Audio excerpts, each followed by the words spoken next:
Love on a bright orange throw.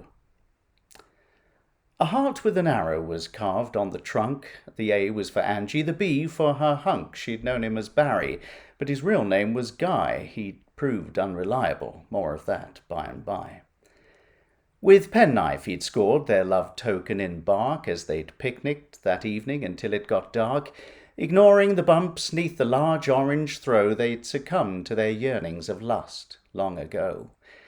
So it had come as a shock as she flocked with her son by the tree with a heart where the deed had been done. She'd not made the connection as they'd wandered and sat. They'd been searching for shade. She'd forgotten her hat.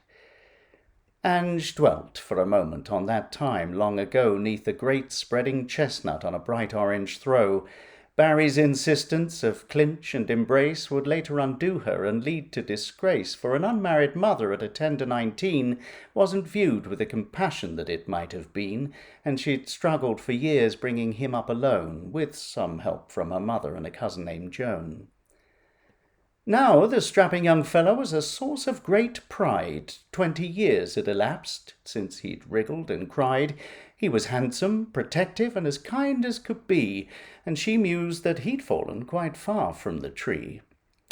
As for Guy, the boy's father, known to Angie as Barry, his parental intentions had not been to marry. Quite clearly the vagabond life was for him, as attested by Jenny, Natasha, and Kim.